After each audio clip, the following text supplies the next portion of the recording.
Hello Jharkhand, welcome to learners garage education. आज के इस क्लास में देखेंगे जनरल साइंस का पार्ट नंबर 38। पेपर 3 में 20 क्वेश्चन बनेगा जेएसएससी सीजीएल के एग्जाम में, और उतने ही नंबर ऑफ क्वेश्चंस आपको देखने को मिलेगा आज के क्लास में। अगर किसी इंसान को पता हो कि सोलर कांस्टेंट का वैल्यू क्या होता है तो उसके बारे में जरूर बताइएगा। You will know the answer at the end of this class. अगर किसी को पता हो कि सोलर कांस्टेंट आखिर होता क्या है तो उसके बारे में आप लोग जरूर बताइएगा। और कुछ मैं बात आज करना चाहूँगा, जैसे आज मेरा खुशी देख रहे हैं बहुत दिनों के बाद जैसे यूट्यूब पे आ रहा हूँ, क्योंकि कंस्ट्रक्शन का कुछ काम चल रहा था घर में, तो थोड़ा बिजी था।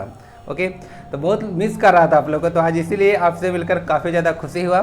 और चलिए, क्लास अब कंटिन्यू रहेगा और टेलीग्राम पर जो क्यूज होता है वो भी आपको कंटिन्यू कराया जाएगा, तो वहाँ पर पीडीएफ और क्यूज के लिए जरूर कनेक्ट रहिएगा और क्लास अब डेली बेसिस पे आपका मिलने लगेगा। तो ये क्लास में काफ़ी इंपॉर्टेंट क्वेश्चन आज सिलेक्ट किया हूँ, तो आइए शुरू करते हैं। Let's get up. पहला क्वेश्चन है the electric bulb is rated by. तो इलेक्ट्रिक बल्ब आप लोग जरूर देखे होंगे, तो वह किससे रेट किया जाता है, यानी किससे अर्धित होता है, रेटेड होता है। तो आइए बल्ब को आप लोग दिखा देते हैं। इस तरह का पहले के जमाने में बल्ब होते हैं जिसको कि अब तो पहले सीएफएल था और अब उसको एलईडी यानी कि लाइट इमिटिंग डायोड से इसको रिप्लेस कर दिया गया है। तो इसमें आप लोग देख सकते हैं यहाँ पे 100 वाट लिखा हुआ है और 120 वोल्ट लिखा हुआ है। तो वाट किसका यूनिट होता है या पावर का यूनिट होता है, और यहाँ पे जो वोल्ट लिखा हुआ है वो वोल्टेज का यूनिट होता है। इसका मतलब इसमें पावर शक्ति और वोल्टेज यानी कि वोल्टेज बोल सकते हैं, हिंदी इंग्लिश सेम होता है, वोल्टेज से रेटेड होता है। तो ऑप्शन देख लीजिए, इसमें पावर एंड वोल्टेज हो जाएगा। तो इसका कहने का क्या मतलब होता है, तो पावर और वोल्टेज कहने का मतलब होता है कि ये इतना पावर पर काम करता है शक्ति और 120 वोल्ट लेता है। और अगर 120 वोल्ट अगर इसमें रेटेड दिया हुआ है और इससे ज़्यादा अगर वोल्टेज आप लोग दे देते हैं तो ये बल्ब ऐसे फ्यूज होता है, और देहात में इसको बोलते हैं कि बल्ब उड़ गया। ठीक है, तो इस तरह कुछ कहानी होता है, समझ गए ना। तो अब जो इलेक्ट्रिक बल्ब होता है वह पावर और वोल्टेज से रेटेड होता है। पावर का यूनिट याद रखिएगा वाट होता है, ठीक है, और पी का फॉर्मूला याद रखिएगा P is equal to Y होता है। और वोल्टेज अगर निकालना होगा तो वी बराबर तो आर आई होता है या आई आर होता है, इससे आप लोग निकाल सकते हैं। तो इसको याद रखिएगा पी इज इक्वल टू भाई होता है वी आई, और पावर इज इक्वल टू एक और फॉर्मूला होता है एनर्जी अपॉन टाइम, इसको भी याद रखिएगा। ओके ना। और पावर का यूनिट जो होता है से वाट होता है, वोल्टेज का यूनिट वोल्ट ही होता है। ओके, तो इतना चीज याद रख लीजिएगा। Question 1 complete. नेक्स्ट क्वेश्चन है this substances having infinite resistances are called conductor, resistor, insulator या फिर resistivity.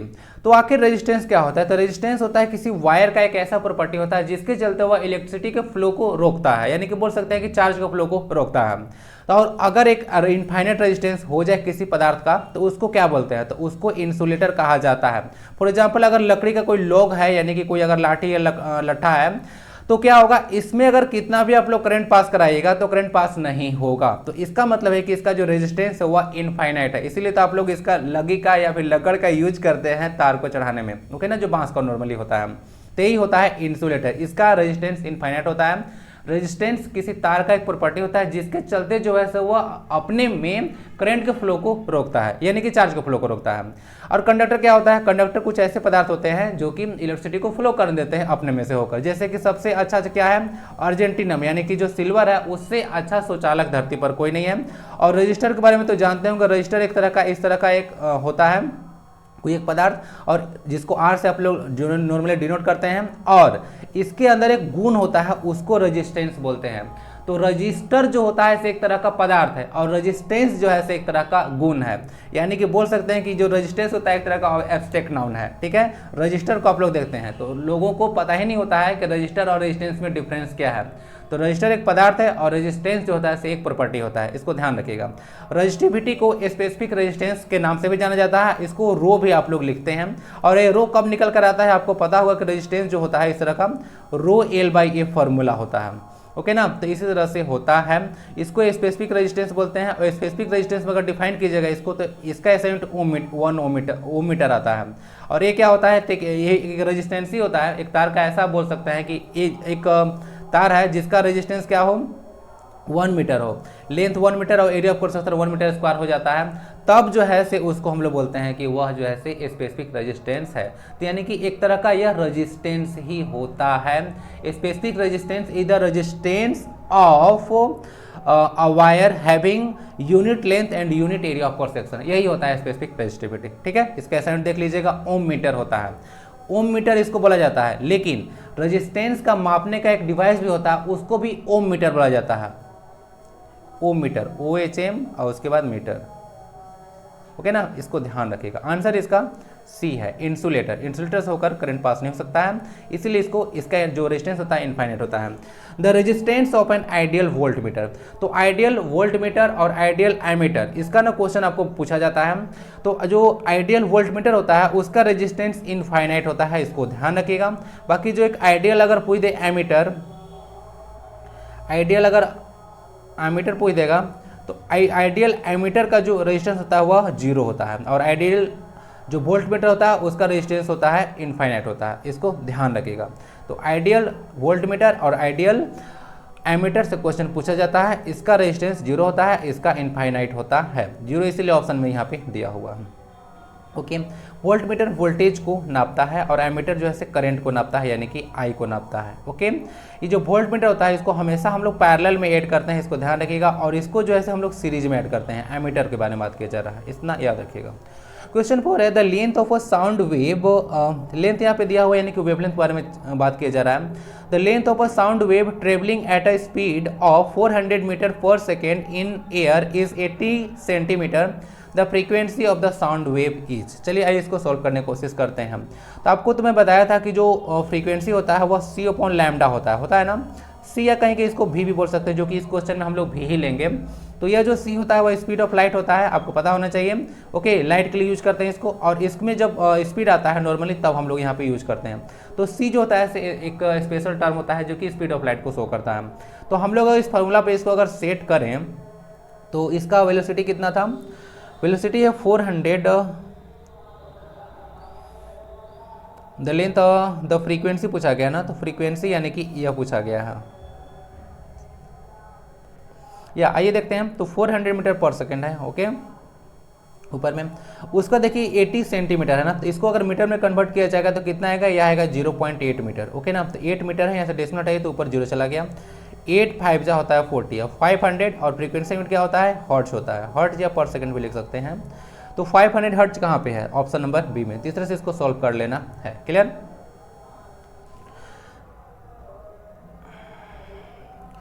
The substances that conduct electric current at high temperatures but do not conduct electricity at low temperatures are called। देखिए कुछ ऐसे substance होते हैं जो कि लो temperature पर तो जो है इलेक्ट्रिसिटी को कंडक्ट नहीं होने देंगे, परंतु जो है हाई टेम्परेचर पर करने देते हैं, तो उसको जो है सेमीकंडक्टर कहा जाता है। और एक ऐसा पदार्थ है जो कि बहुत ही लो टेम्परेचर पर अगर इलेक्ट्रिसिटी को कंडक्ट कर रहा है तो उसको सुपर कंडक्टर कहा जाता है, यानी कि सुपर कंडक्टर होता है वो बहुत ही कम टेम्परेचर पर, बोल सकते हैं बहुत ही वेरी लो टेम्परेचर पर इलेक्ट्रिसिटी को अपने में पास होने देता है।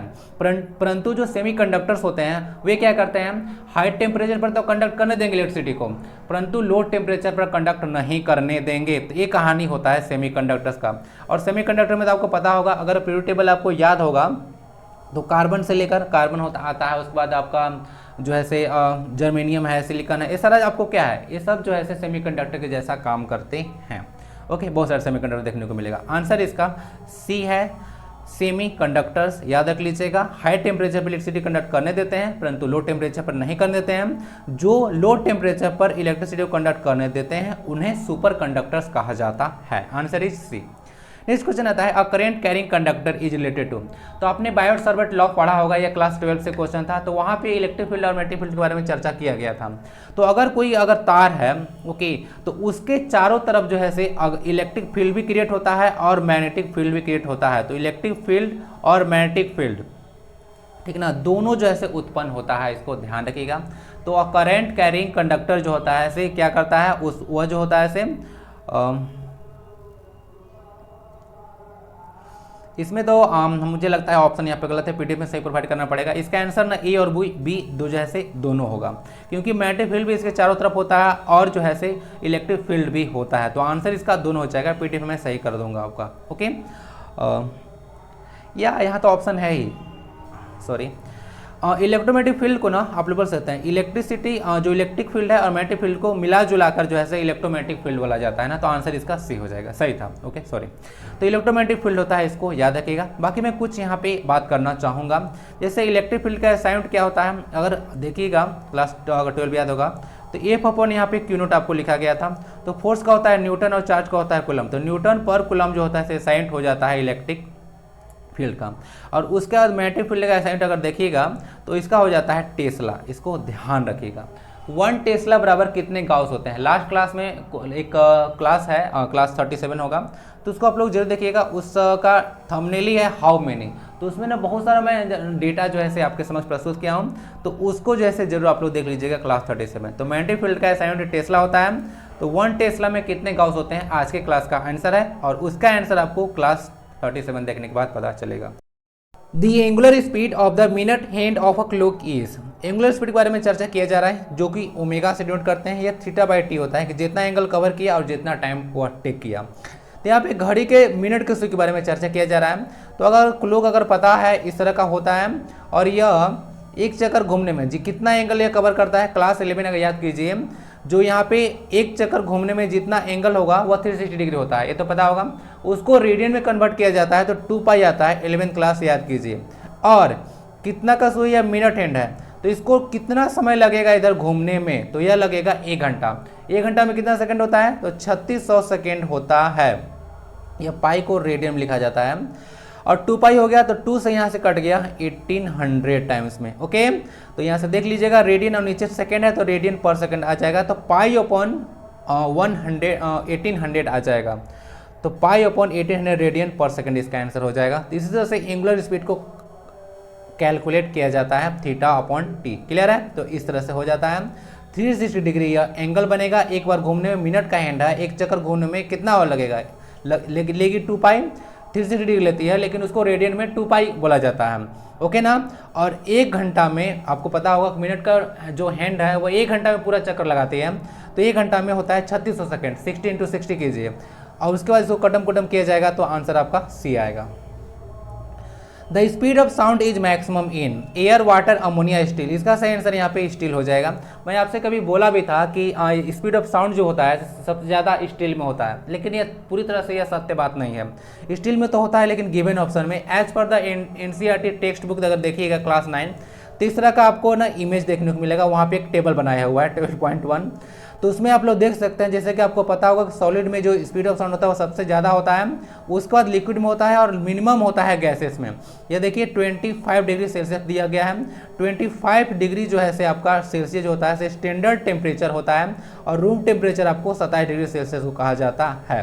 तो स्टैंडर्ड टेम्परेचर पे इतना अगर स्पीड नापा जाता है, तो देखिए सबसे ज़्यादा जो स्पीड आया हुआ एल्यूमिनियम का है, जो गिवन यहाँ पे है 6420, इतना मीटर पर सेकेंड है। और स्टील का देखिए पोजीशन यहाँ पे है। ओके ना, यहाँ पे स्टील देखने को मिल रहा होगा, यानी कि लगभग बोलिए तो 6000 जो है मीटर पर सेकेंड स्टील का में स्पीड है साउंड का, लेकिन सबसे ज़्यादा इसमें नहीं है। तो जो गिवन ऑप्शन है उसमें जो है आंसर आपका ही होना चाहिए। ठीक है। अमोनिया का फार्मूला देख लीजिएगा, NH3 होता है। इसको बनाने का एक बहुत ही फेमस प्रोसेस है जिसको हार्बर प्रोसेस बोला जाता है। Radio activity is measured in, तो रेडियो एक्टिविटी जो मेजर किया जाता है वह गाइगर मूलर काउंटर के द्वारा जो है मेजर किया जाता है। ओके, कैलोरीमीटर क्या होता है, तो कैलोरीमीटर एक जो है ऊष्मा मापी होता है, यानी कि इससे आप लोग ऊष्मा यानी कि हीट मेजर कर सकते हैं। और गैल्वेनोमीटर को जो तो आप लोग को पता होगा यह करंट जो है न मापता है। ये जो आप लोग देख रहे हैं पोलरीमीटर, यह क्या मेजर करता है, इसका आंसर दीजिए। या यह लिस्ट लिसन लग रहा होगा, तो लिस्ट लिसन है, तो आप लोग ये बताइएगा कि इसका यूज कहाँ पे किया जाता है। गैल्वेनोमीटर जो है करंट को मेजर करता है, आपको पता होना चाहिए। करंट मतलब आई को मेजर करता है। ओके, तो गैल्वेनोमीटर का यूज क्या है, तो गैल्वेनोमीटर जो करता क्या है ना कि करंट का मेजरमेंट करता है बिना सर्किट को डिस्टर्ब किए हुए। ओके ना, क्योंकि बहुत ही कम करंट यह लेता है, तो सर्किट डिस्टर्ब नहीं होता है, इसीलिए हम लोग गैल्वेनोमीटर का यूज करते हैं। आंसर इसका ये है गाइगर मूलर काउंटर। याद रखिएगा, रेडियो एक्टिविटी इससे मेजर किया जाता है। रेडियो एक्टिविटी की खोज किसने किया था और रेडियम की खोज किसने किया था, एक क्वेश्चन आपसे रहेगा। इस तरह से देख लीजिएगा, गाइगर मूलर काउंटर है, इस तरह से रेडिएशन यहाँ पे मेजरमेंट किया जाता है। The most appropriate unit for representing atomic radius, atomic radius को मेजरमेंट करने के लिए सबसे जो उपयुक्त बोल सकते हैं कि यूनिट होता है, इकाई होता है, वह क्या होता है। फर्मी लिखा हुआ है, शॉर्ट में FM लिखते हैं आप लोग इसको। एंगस्ट्रम जिसको आप लोग इस तरह से यूनिट लिखते हैं एंगस्ट्रम, उसका माइक्रोन इस तरह से लिखा जाता है, और नैनोमीटर आप लोग इस तरह से लिखते हैं। तो कौन जो ऐसे एप्रोप्रिएट यूनिट होता है, तो आपको मैं चर्चा भी किया था कि जो एंगस्ट्रम होता है वह सबसे ज़्यादा उपयुक्त यूनिट होता है मेजरमेंट करने के लिए। ओके, तो आंसर इसका बी हो जाएगा एंगस्ट्रम। और अगर परमाणु की त्रिज्या अगर नापना होगा तो एंगस्ट्रम होता है, लेकिन एंगस्ट्रम में क्या होता है, तो 1 एंगस्ट्रम में 10⁻⁻10 मीटर होता है, इसको याद रखिएगा। ओके ना, फर्मी जो होता है से 15 से निकल कर आया है, आप लोग जाकर आगे पढ़ेगा तो 10⁻⁻15 होता है। उसका तो माइक्रोन में आपको पता होगा, इस तरह से याद रख लीजिएगा, 10⁻6 होता है, और नैनोमीटर में 10⁻9 होता है। ओके, तो आंसर इसका एंगस्ट्रम हो गया, यानी कि 10⁻10 मीटर। क्लियर, तो यही होता है एटम, और यह साइज ऑफ हाइड्रोजन ही बोला जाता है। आंसर इसका बी है, angstrom. Which is the most reactive in halogen. Halogen पता होगा जो ग्रुप 17 का एलिमेंट है, क्लोरीन, फ्लोरीन, ब्रोमीन, आयोडीन, ये सब, तो उसमें जो सबसे ज़्यादा, उसी को हेलोजन बोला जाता है, तो उसमें जो सबसे ज़्यादा रिएक्टिव है वह है आपका फ्लोरीन, इसको याद रखिएगा। ओके, तो आंसर इसका हो जाएगा फ्लोरीन। और सबसे ज़्यादा जो इलेक्ट्रोनिगेटिव एलिमेंट है पूरा पीरियोडिक टेबल में, वह जो है से आपका फ्लोरीन है। तो fluorine is the most electronegative element in the periodic table, इसको याद रखिएगा। अब ग्रुप 17 एलिमेंट को हेलोजेंस क्यों कहते हैं, तो हेलो का मतलब होता है साल्ट्स और जेंस का मतलब होता है प्रोड्यूसर्स, तो साल्ट प्रोड्यूसर्स हो गया, इसीलिए इसको हेलोजेंस कहा जाता है। इसका आंसर ए हो जाएगा। क्वेश्चन 12 है the highest unit of classification is. तो आप लोगों ने क्लासिफिकेशन के बारे में जरूर पढ़ा होगा, इसको वर्गीकरण बोला जाता है। तो उसमें जो सबसे उच्चतम इकाई होता है वह जगत होता है, जिसको अंग्रेजी में किंगडम कहा जाता है। तो इस तरह का एक पिरामिड यहाँ पे देखने को आपको मिलेगा। तो इस तरह देख सकते हैं किंगडम हाईएस्ट यूनिट होता है, इसमें बहुत सारा जो है से आपको ऑर्गेनिज्म देखने को मिल जाएगा। उसके बाद फाइलम नंबर आता है, उसके बाद क्लास होता है, उसके बाद आपको ऑर्डर होता है, फिर फैमिली होता है, फिर जीन्स आता है, और उसके बाद स्पीसीज आता है। तो इस तरह से कुछ होता है, यानी कि किंगडम तो हो गया कि हाईएस्ट यूनिट ऑफ क्लासिफिकेशन हो गया। लेकिन अगर एक क्वेश्चन और पूछ दे कि लोवेस्ट यूनिट ऑफ क्लासिफिकेशन कौन है, तो वह स्पीसीज। तो स्पीसीज को याद रखिएगा, स्पीसीज जो है लोवेस्ट यूनिट होता है, और जो किंगडम होता है वह हाईएस्ट यूनिट होता है क्लासिफिकेशन का। क्लियर है, क्वेश्चन इंपॉर्टेंट है, ध्यान रखिएगा। क्वेश्चन देखिए कोई भी ना, मैं आपको अलग तरह से अलग अलग जगह से क्वेश्चन उठाकर आपको दे रहा हूँ, ताकि किसी भी तरह से क्वेश्चन आपको अगर पूछा जाना है तो आपको दिक्कत नहीं होगा, और जो एक्स्ट्रा इन्फॉर्मेशन दिया जाता है वो भी माइंड में रखिएगा। क्लियर है, चलते हैं क्वेश्चन 13 की ओर। The common fungus found in bread. तो ब्रेड देखे होंगे डबल रोटी नॉर्मली आप लोग बोलते हैं। तो जो कॉमन उसमें फंगस पाया जाता है वह क्या होता है, ईस्ट होता है, म्यूकर होता है, बैक्टीरिया होता है, या फिर स्पेलिंग यहाँ पे गलत है, ये वायरस होता है। तो इसमें जो आपको पाया जाता है, ये जो पाया जाता है वह म्यूकर होता है। राइजोप्स का नाम सुने हैं, तो जो म्यूकर होता है ना उसको हिंदी में राइजोप्स बोला जाता है। तो इसमें इस तरह का जो ब्रेड का में जो मोल्ड बन जाता है, इस तरह का देख सकते हैं, तो उसमें राइजोप्स के चलते होता है। तो एक तरह का यह फंगस ही होता है। और क्वेश्चन अगर घुमा के पूछें कि जो ब्रेड में जो म्यूकर लगता है वह क्या है, तो एक तरह का यह फंगस है, बैक्टीरिया वायरस नहीं है। क्लियर। ईस्ट कहाँ पे यूज होता है, तो आपको ईस्ट पता होगा, आपको फर्मेंटेशन में यूज होता है, आपको पता होगा शुगर, जब शुगर से अल्कोहल जब निकाला जाता है तब वहाँ पे यूज किया जाता है ईस्ट। ओके, सो ईस्ट यूज होता है वहाँ पे। आंसर इसका बी है, म्यूकर, हिंदी में इसको राइजोस बोला जाता है। याद रखिएगा, ब्रेड मोल्ड के लिए यही जो है से रिस्पॉन्सिबल है। The plants which need human help for growth are called. तो ऐसे प्लांट जिनको की ह्यूमन हेल्प की आवश्यकता होती है ग्रोथ के लिए, उनको कल्टीजेंस बोला जाता है। यह बहुत ही इंपॉर्टेंट क्वेश्चन है, इसको ध्यान रखिए, कल्टीजेंस बोला जाता है। अब इंडुलेंसेस क्या होता है, इंडुलेंस क्या होता है, तो इंडुलेंस के बारे में याद रख लीजिएगा, ये ऐसे कुछ ग्रुप ऑफ प्लांट्स होते हैं जो कि काफ़ी कलरफुल होते हैं, उनको इंडुलेंस बोला जाता है। प्रेडेटर्स भक्षक और तो डोमेस्टिक प्लांट्स हैं, घरेलू पौधे। The power of a motor pump is generally expressed in. Motor pump आप लोग देखे होंगे, तो उसका जो पावर आता है वह किस में आता है, जूल में आता है, वाट में आता है, एचपी में आता है, या फिर किलोवाट आवर में आता है। तो सबसे पहले तो आप लोग ये चीज़ ध्यान रखिएगा कि हमसे पूछा गया कि पावर, तो जूल ऐसे एनर्जी का यूनिट है, और किलोवाट आवर जो है कॉमर्शियल यूनिट ऑफ एनर्जी है, which is equal to 3.6 into 10⁻6 joule, also called 3.6 mega joule. Clear है ना। तो ये तो एनर्जी का यूनिट है, तो दो ऑप्शन तो ऐसे ही लिमिट हो चुका है आपका। तो क्या बचा, वाट बचा और एचपी बचा। तो इसका जो पावर जो होता है मोटर पंप का, आप लोग देखिए घर में होगा मोटर पंप, 2 HP का, 1 HP का, 5 HP का, ये सब जो पंप आता है वह जो होता है HP में आता है। क्लियर है ना। तो HP जो होता है जनरली यहाँ पे बोला जा रहा है कि उसका जो मोटर पंप होता है उसका पावर HP में एक्सप्रेस किया जाता है। ये सब कुछ नॉर्मल क्वेश्चन है कि जो कि डे टू डे लाइफ में आप लोग यूज करते हैं, और क्वेश्चन आपसे बन जाता है। यह क्वेश्चन कहीं समय उठाया ना हूँ, यह क्वेश्चन अचानक से मेरे माइंड में आ गया तो अचानक से इसको बना दिया। तो इसको HP में रिप्रेजेंट किया जाता है, इसको ध्यान रखिएगा। और बाकी 1 HP में आपको मैं पहले बता चुका हूँ कितने बार क्वेश्चन पूछा जा चुका है, 746 वाट होता है। ठीक है, इसको ध्यान रखिएगा। क्वेश्चन 16 है एन ऑरियम, जिसको एयू बोलते हैं गोल्ड हिंदी में, ऑर्नामेंट कंटेंस 25% अर्जेंटीनियम यानी कि silver. The purity of this gold in this ornament is, this यहाँ पे हटाना पड़ेगा, the purity of gold in this ornament is. तो इसमें प्योरिटी ऑफ गोल्ड आपको बताना है। तो प्योरिटी ऑफ गोल्ड को आपको पता होगा, कैरेट इसको बोला जाता है। तो purity of gold is measured in carat, और कैरेट के बारे में आप लोग क्लास 10 में जरूर पढ़ा होगा आपने। तो आइए इसको देखते हैं, निकालते हैं। तो सबसे पहले जो प्योर गोल्ड होता है, इसको ध्यान रखिएगा। होता क्या है कि जो प्योर गोल्ड होता है ना, वह इतना मुलायम होता है कि उससे नॉर्मली आप लोग ऑर्नामेंट नहीं बना सकते हैं। तो उसमें हम लोग कुछ पार्ट मिलाते हैं, जैसे चांदी हो गया, कॉपर हो गया, कुछ पार्ट मिला देते हैं ताकि वह हार्ड हो जाए और सूटेबल हो जाए ऑर्नामेंट्स को बनाने के लिए। तो इसमें ऑरियम में जो है कुछ जैसे अर्जेंटीनियम यानी कि जो है सिल्वर मिलाया गया है 25%, यानी कि इसमें गोल्ड कितना है, गोल्ड है 75%। क्लियर है ना। तो गोल्ड है इसमें 75%। आइए इसको कैरेट में कन्वर्ट करते हैं। तो अगर यह 24 कैरेट गोल्ड होता तो सॉरी इस तरह से कन्वर्ट करेंगे इसको 100% में क्या आ जाता है, 24 कैरेट आ जाता है।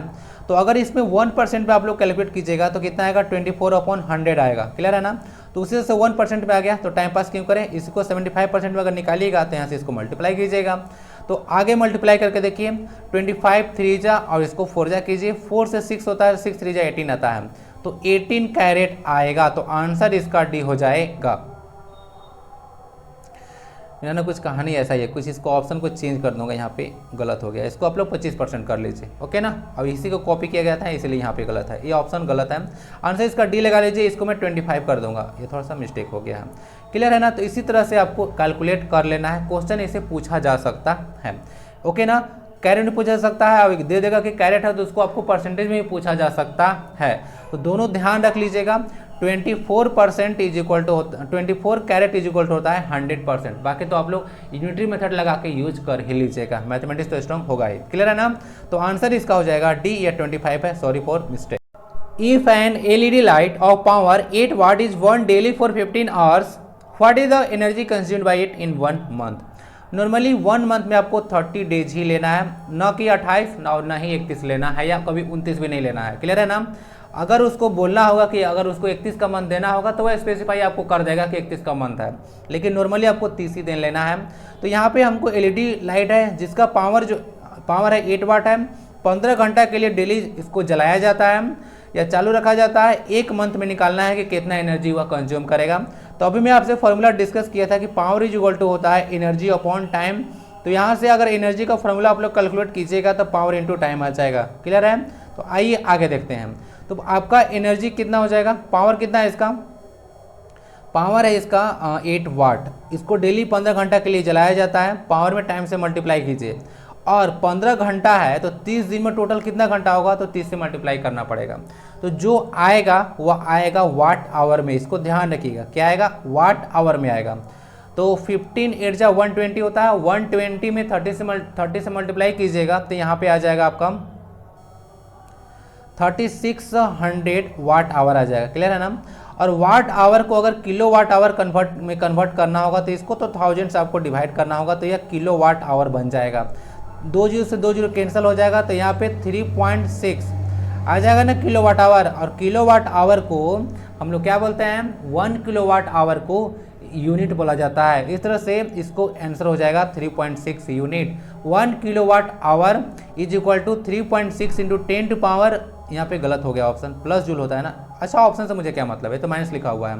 ओके ना। 3.6 इंटू 10 टू पावर 6 जूल होता है, जिसको मेगा जूल के नाम से भी जानते हैं हम। ओके। तो इसका आंसर 3.6 किलो वाट आवर होगा। ओके ना। 1 यूनिट में इतना होता है, 3.6 into 10 to power 6 joule. Minus नहीं होता है, प्लस होता है। यहाँ तो ऑप्शन माइनस था, तो आंसर ये तो होगा ही नहीं। तो आंसर इसका हो जाएगा 3.6 जूल। ये जो फार्मूला होता है power is equal to energy upon time, उससे आप लोग इजीली कैलकुलेट कर सकते हैं। बाकी 1 किलो वाट आवर में ध्यान रखिएगा 3.6 इंटू 10 टू पावर 6 जूल होता है, और किलो वाट आवर यूनिट है किसका, पावर का। गलत बात है, ये एनर्जी का यूनिट है क्योंकि पावर में टाइम से मल्टीप्लाई है।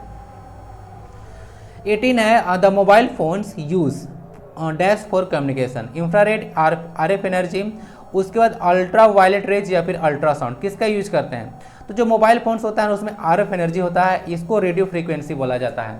तो रेडियो फ्रीक्वेंसी का यूज किया जाता है मोबाइल फोन्स में। ओके ना, इसको ध्यान रखिएगा। मोटरोला कंपनी थी पहले जो कि मोबाइल फ़ोन बनाए थे, इसको ध्यान रख लीजिएगा। ओके, और पहला जो मोबाइल फ़ोन बनाया गया था वह मार्टिन कूपर के द्वारा बनाया गया था। मोबाइल फ़ोन के आविष्कारक वही कहे जाते हैं। क्वेश्चन 19 है, rusting of iron is an example of reduction, oxidation, decomposition या फिर रिडक्शन। तो बहुत लोग तो सोचेंगे कि उसमें रस्ट लग गया है तो धीरे धीरे वो डिकम्पोज हो रहा है तो इसको डिकम्पोजिशन लगा देते हैं हम। जो रस्टिंग ऑफ आयरन होता है वह ऑक्सीडेशन का एग्जाम्पल है, क्योंकि इसमें ऑक्सीजन जो है से ऐड होता है, साथ ही साथ नमी यानी कि मॉइस्चर भी इसमें ऐड होता है। उसके बाद जैसे इसको धीरे धीरे ऐसे इसको खंगालना शुरू कर देता है। तो ऑक्सीडेशन का एग्जाम्पल है एडिशन ऑफ ऑक्सीजन, इसको ऑक्सीडेशन कहा जाता है, इसको ध्यान रखिएगा। आंसर इसका ए है। रस्ट का फॉर्मूला अगर देखिएगा तो इस तरह से कुछ होता है, Fe2O3 X2, यही होता है रस्ट का फॉर्मूला। आपको ब्राउन कलर होता है, इसका ध्यान रखिएगा। और क्वेश्चन जो 20 था वह पीपीटी बनाते टाइम डिलीट हो गया था। ओके, तो क्वेश्चन था आपका कि सोलर कांस्टेंट क्या होता है। नेक्स्ट क्लास में इसको मैं डिटेल में डिस्कस करने वाला हूँ। तो सोलर जो कांस्टेंट होता है इसको मैं डिटेल में डिस्कस करूँगा। उसका वैल्यू आप लोग सिर्फ याद रखिएगा, 1.4 वाट पर मीटर स्क्वायर होता है। ये होता है सोलर कांस्टेंट। अगर किसी को पता है कि सोलर कांस्टेंट क्या होता है तो उसके बारे में आप लोग जरूर बताइएगा। नेक्स्ट क्लास में सोलर कांस्टेंट को डिटेल में डिस्कस करेंगे। फॉर द टाइम बिंग जितना क्वेश्चन आज के क्लास में था वो काफ़ी अच्छे लेवल क्वेश्चन था, तो प्रिपेयर अच्छे से कीजिएगा इसको और PDF जाकर डाउनलोड कर लीजिएगा। और बाकी सारी चीज़ों के लिए टेलीग्राम से कनेक्ट जरूर रहिएगा। अगर वीडियो अच्छा लगता है, यहाँ तक लोग पहुँचते हैं तो एक लाइक इसको जरूर दें, शेयर भी करें दोस्तों के साथ ताकि एजुकेशन बढ़ते रहें। और फर्स्ट टाइम विजिट करें तो जरूर जुड़ें, क्योंकि एजुकेशन और मोटिवेशन सोसाइटी में बढ़ते रहना चाहिए। मिलते हैं फिर नेक्स्ट क्लास में। वंदे भारतम, जय हिंद।